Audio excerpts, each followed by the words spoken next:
And the entire world thought, what a great beginning now for, a remodeling of the monarchy, to have, this prince and his wife, a divorcee, and an American, a woman of mixed race. They really hate each other now, and they cannot.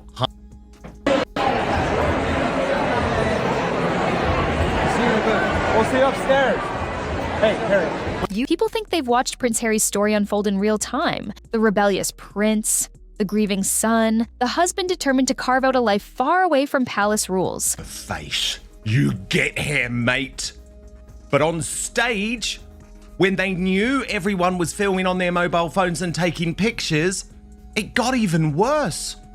But what most people don't realize is that the pressure around him didn't vanish when he flew to California. If anything, it intensified. Because stepping away from the royal machine wasn't an ending, it was the beginning of a storm he never truly saw coming. Critics claimed he was running, supporters said he was healing, and the media, they turned his every move into a battleground of interpretations. And I was beautifully surprised when I walked into that room and saw her, and there she was sitting there. I was like, one headline painted him as liberated, the next one said he looked exhausted, overwhelmed, or emotionally drained. And whether fair or not, the world began piecing together a story about Harry based on fragments, interviews, leaked reports, documentaries, and 1,000 different opinions shouting over each other. Since then, as our network grew, we've seen the full scope of what we're facing. We have witnessed the explosion of unregulated artificial intelligence, heard all of And this is where things started to fracture. Not loudly, not publicly, quietly, in the way his expressions changed, in the way he spoke during interviews, in the way he hesitated before answering questions, as if considering how the world might twist his words next. Every camera pointed at him became another weight on his shoulders. I have to sit down and make sure I've got a good chat. I think for both of us, though, it was really refreshing because given that I didn't know a lot about him, everything that I've learned. Every headline added another layer of tension. People saw it, that slow shift, that dimming spark, and they asked themselves the same question. What happened to Prince Harry? But it wasn't one moment. It wasn't one person. It was years of pressure building, years of scrutiny sharpening, years of unresolved wounds resurfacing at once. Harry didn't just step into a new life. He stepped into the center of global debate, where every choice, every emotion, every silence became fuel for a new narrative. And as the world dissected his decisions, one thing became painfully clear. Harry wasn't just navigating a marriage or a royal exit, he was navigating an identity crisis under the brightest spotlight on Earth. Up around different news stories or tabloids or whatever else, anything I learned about him and his family was what he would share with me, and vice versa. And the next part of this story, it's where the real unraveling begins. Because public pressure doesn't simply fade, it reshapes everything around it. For years, people assumed Prince Harry was finally living the life he always wanted. The body language. My God, no amount of PR spin is going to deal with that. And there's this incredible moment that revealing sunshine, privacy, independence, and a clean break from the old world that wounded him. But as the cameras kept rolling, something unexpected happened. Harry began to look different. Not broken, not defeated.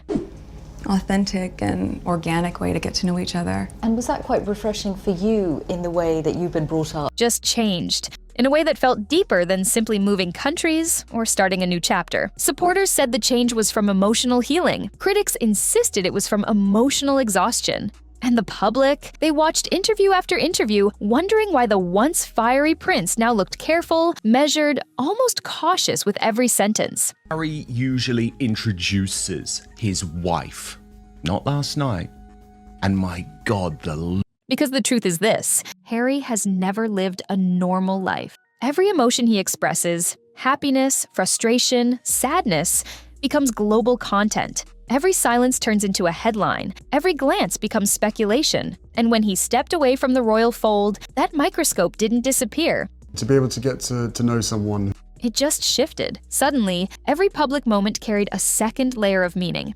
Every time Harry paused before answering, the internet exploded with theories. Every time he looked down, commentators asked what he was hiding. Every time he looked tired, tabloids turned it into a narrative. He wasn't just speaking for himself anymore, he was speaking to a world trained to dissect him. And that constant analysis, it takes a toll. People closest to him have said Harry always struggled with being misunderstood. I know much about her, so to be able to start almost afresh, right from the beginning, and getting to know each other step by step, and then taking that huge leap of... That's why he over-explains in interviews, why he tries so hard to clarify, to defend, to justify. He never wanted to be the villain in anyone's story, yet somehow, he became the center of 1,000 conflicting ones. Slowly, the pressure carved itself into his posture, his tone, even his eyes. And then going effectively on holiday together in the middle of nowhere, and showing a tent together and all that kind of stuff. It was fantastic. It was absolutely amazing to get to know her.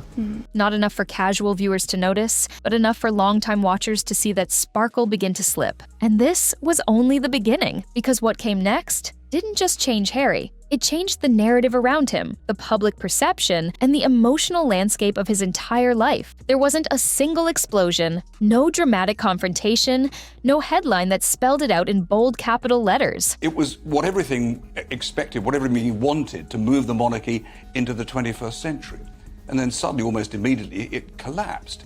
And now we have this biography. Instead, the shift in Prince Harry happened quietly, almost invisibly, until suddenly the world realized he wasn't the same man anymore. And the change began during the biggest interviews of his post-royal life. At first glance, he appeared confident, ready to tell his story on his own terms. But watch closer, really closer. In a long-distance relationship, you were working on Suits, you had, I imagine, a packed filming schedule. You've got lots of commitments of your own. How hard was it to keep things going? It was, yeah. It was just a choice, right? I think. And something deeper reveals itself. Harry hesitated, not out of uncertainty, but out of calculation. He would start a sentence, pause, then adjust his wording as if he were stepping through invisible tripwires. Every topic seemed heavy. Every answer seemed filtered through layers of emotion he couldn't fully express. People noticed he often looked sideways before finishing his thoughts, almost searching for reassurance or making sure he wasn't stepping into another controversy. Supporters said he was simply being careful, that after years of being misquoted and misinterpreted, caution was survival. This book that really, I think, just sort of cements the end to this piece of magic. And then, of course, in the wider context, we're now looking at... We realized we were going to commit to each other, that we knew we had to... Well, when I worked with Diana, he's a very caring man, he's a very thoughtful man, and he found it very difficult, in that relationship with his wife, for all the reasons we know. Critics claimed he was under pressure, overwhelmed by the weight of telling his truth in front of millions. But regardless of interpretation, the transformation was undeniable. This was not the mischievous soldier who once cracked jokes at royal events. This was not the rebellious young prince who danced through headlines with that iconic, carefree grin. This was a man who looked like he had spent years fighting battles no one truly saw. Internal ones, emotional ones, relentless ones. And the pressure didn't come from one place. It came from everywhere. The loss of his mother, the tension with his family, the global debate over Megxit, the constant tug of war between privacy and publicity, the expectations to speak, and the consequences when he did. Every piece of his life became international content, and little by little, those pieces reshaped him. By the time he released Spare, people saw a new Harry, articulate yet wounded, determined yet vulnerable, reflective yet visibly tired. Yes, because it, of course, included a lot of travel back and forth, but... I don't think you've had any idea what time zone you've been on for the last year and a half. No. Coming over here 4 days or a week and then going back and then... It's not partnership. It's permission seeking. Of his new direction of reshaping the monarchy. And he's lost that third of that. But whether Harry... He won't uninvite Harry. Of course he won't. And he won't strip Harry of his titles either. No, I don't think so, because Harry is a prince. He was born a prince, and therefore I think that's highly unlikely. His father will be disappointed, as with his brother, as with all current members of the British royal family. But as we all know, and all the royal pundits keep saying the same, they never complain and they never explain. As with all things today, this will fade away, not necessarily into oblivion, but the prince, or the king, as we'd say, will find a way of moving forward.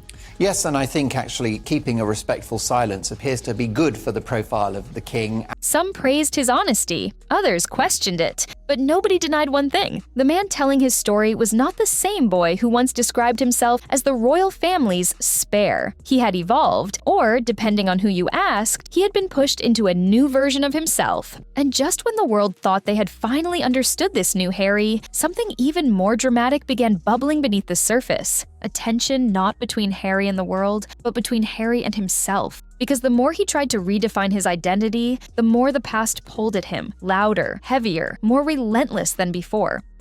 His popularity is now through the roof, at least here in the UK.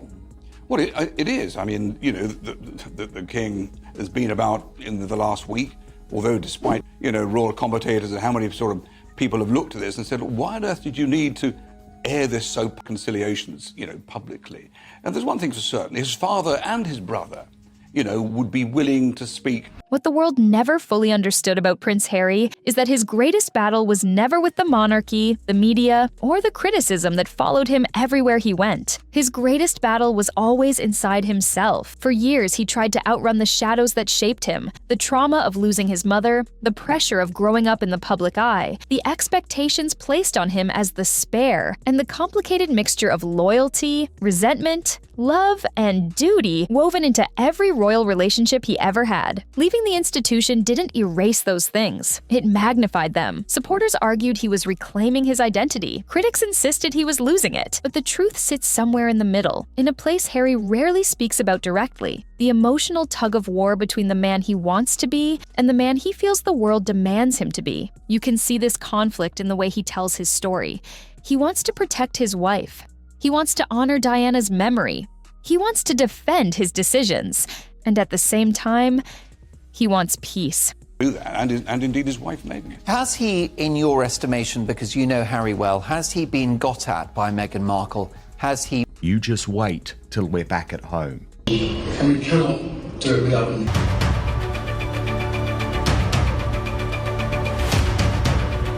But what's so interesting is that he just am anymore. Now, Meghan, the actress, of course, had to stick to the script. And so Real peace. The kind he hasn't felt since childhood. But peace is hard to find when your past keeps whispering in your ear. Every criticism aimed at him awakens old trauma. Every headline about royal drama reopens a wound. Every mention of his brother reminds him of the bond that once felt unbreakable. And every time he speaks out, he risks being labeled something new. Fragile, rebellious, ungrateful, manipulated, outspoken, emotional, conflicted. It's a cycle that never ends. This is why the world sees contradictions in him. One moment he wants privacy. The next, he's speaking publicly. One moment he seeks healing. The next, he's reliving old wounds on global platforms. One moment he looks confident, standing tall beside his new family. The next, he looks tired, drained, as if carrying a weight he can't set down. And the part almost no one talks about? Harry never had a chance to grow into adulthood quietly. Every version of him, the child grieving Diana, the teenage rebel, the soldier, the husband, the father, the advocate, was shaped under a spotlight he never asked for. So when he finally stepped away, he wasn't just leaving a role. A speech where she's trying to talk about the need to protect children from social media, even though she's pimping out His healing, his story, but the tone, the bitterness, the phrasing, the way every villain conveniently mirrored the people who questioned her. causing these tensions in her marriage. Watch. She and Lily are just 6 and 4 years old. Can you believe it? Luckily, still too young for social. He was trying to discover the person beneath all those headlines, labels, and expectations. But rediscovering yourself is painful when the world keeps reminding you of who you used to be. And that's where the real breaking point began. Not in a dramatic moment, but in the slow realization that stepping out of the royal shadow also meant stepping into the world's endless judgment, one he could no longer ignore. Because the next phase of Harry's journey wasn't about escape, it was about exposure. The kind that forces you to confront every part of yourself you tried to outrun. And what came next would push him even deeper into a version of life he never prepared for. Parents, we think constantly about how to embrace technology's benefits while safeguarding against When you saw what was going on stage last night, the Duke literally giving her... Meghan didn't steal his past. She edited it. She just said, right, where's the gap? And the gap happened to be in the perfect place. So how... Give me a bit of background, what's going on here. So no, I'd never watched Suits. I'd never heard of Meghan before, and I was beautiful. When Prince Harry stepped into his new life, he expected a softer spotlight, a calmer narrative, a chance to finally breathe. But the opposite happened. Every appearance he made, every sentence he spoke, every emotion he showed was dissected harder than ever before. The world wasn't judging Harry the Prince anymore. It was judging Harry the man. And this judgment came from everywhere. Supporters said he looked like a man fighting for his emotional well-being. Critics claimed he appeared lost, struggling to find solid ground. Some felt he was finally speaking truth. Others felt he was exposing too much. And caught in the center of all this noise was Harry. I walked into that room and saw her, and there she was sitting there. I was like, okay, well, I'm going to really have to up my game. And the man who once fought for authenticity now lives inside a scripted world. Of what you were getting into, what it might mean for your life. I think I can very safely say, as naive as it sounds now, having gone through this learning curve in the past months of what we had to ourselves of what actually happened from then. So I think you can have as many conversations as you want and try and prepare as much as possible, but we were...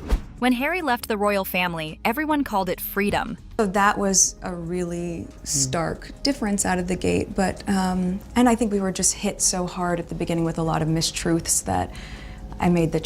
A human being who had never truly been allowed to be just that. You could see it in his interviews, the ones meant to free him, to let him tell his side. Instead, they deepened the divide around him. The more he spoke from the heart, the more those words were weaponized by headlines hungry for controversy. He tried honesty, he tried vulnerability, he tried advocacy. Yet with each attempt, the public response became louder, more polarized, more personal. And Harry, the boy who grew up with the world judging his every breath, now faced the same cycle as an adult, only amplified. He escaped the palace walls, but not the global microscope. Harry once described his life as being pulled in two directions, and that tension never truly disappeared. On one side was the world he left behind, the monarchy, his brother, his father, the traditions, the duty, the expectations. Centered around your ethnicity, Meghan. When you realized that, what did you think? Of course. 4,000. That's how many families the Social Media Victims Law Centre is currently representing. Families whose children are just one firm.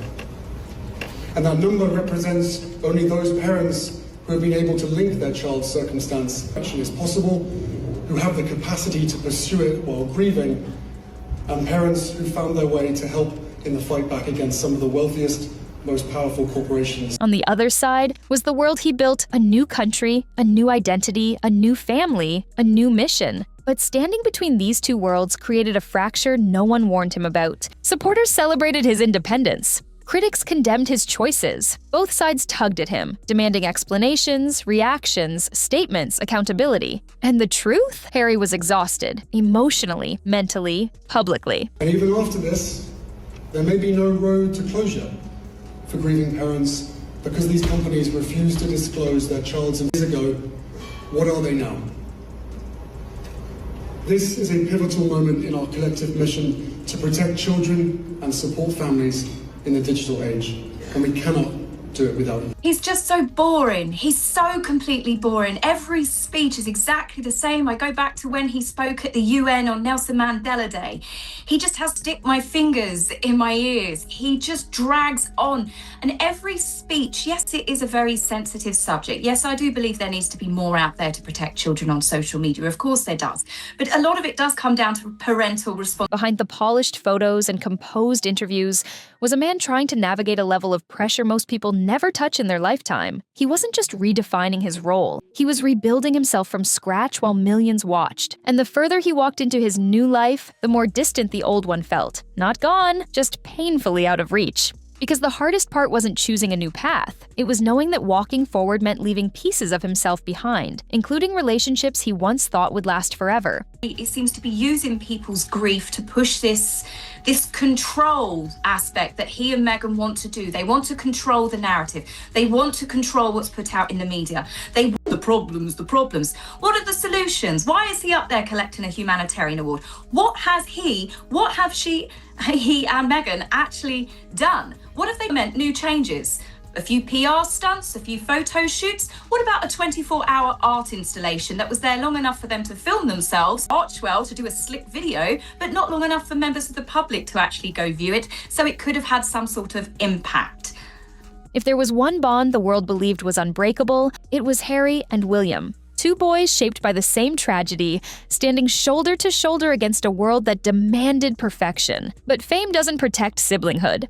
Public expectation doesn't shield personal wounds. And as Harry stepped away from royal life, the cracks between the brothers widened into something colder, heavier, more permanent. Supporters blamed pressure, critics blamed choice, analysts blamed duty, and the tabloids, they blamed everything except nuance. What the public rarely acknowledges is how grief shapes people differently. Harry processed Diana's loss openly, emotionally. William carried it with stoic discipline. Neither way is wrong, but they grew into men who handled pain in opposite directions. So, when Harry broke from the institution, it wasn't just a political shift, it was a personal one. Every interview widened the divide. Every documentary deepened the silence. Every headline sharpened the tension. And through it all, Harry carried something that rarely makes the news. Guilt. For leaving, for speaking, for hurting someone he still loves. Not intentionally, not maliciously, but simply by choosing a different life. And that quiet heartbreak followed him wherever he went. There are moments, rare, fleeting, almost hidden, when the old Harry still appears. A quick laugh, a flash of mischief, a moment of unfiltered joy, and each time it happens, people who followed his journey feel the same thing. There he is. But those moments don't last long. Pressure has a way of reshaping a person. Years of scrutiny carve subtle changes into posture, tone, confidence. And in Harry's case, the transformation wasn't sudden, it was gradual erosion. Not a breakdown, a wearing down. The boy who once chased photographers with cheeky defiance became a man who weighs every word, every gesture, every breath. Not because he's weak, but because he's tired of being misread. He grew guarded, he grew careful, he grew older in ways that don't show on the surface.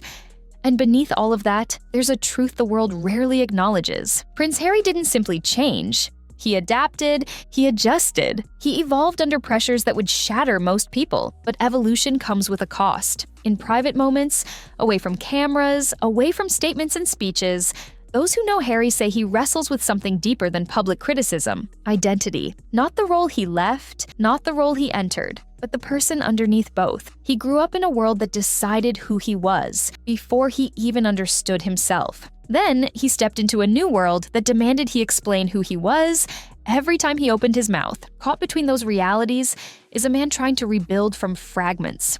Of the two of you, your different backgrounds, that you together represent something new for the royal family. I don't know if it's something new. I think it's for me it's an added another team player as part of the bigger team, and for all of us, all we want to do is be able to carry out the right engagements, carry out our work. Even in the darkest shadows, the old Harry hasn't completely vanished. Everything was just perfect. It was this beautiful woman just sort of literally tripped and fell into my life. I fell into her life, and the fact that I know the fact that she'll be. Until that day, the world continues to watch. Relief to me, because she'll be able to deal with everything else that comes with it. But no, we're a fantastic team. We know we are, and we hope to over time try and have as much impact for all the things that. Childhood pain, adult responsibility, public conflict, private hope. And the journey isn't easy. Healing isn't linear. Grief isn't predictable. Reinvention isn't glamorous. But there's an undeniable resilience in him, an unwillingness to collapse, even when the weight becomes unbearable. And that's where the next phase of his story begins. Not in pain, not in conflict, but in realization. For all the headlines about pressure, tension, burnout, and emotional weight, there is one thing people close to Harry insist on.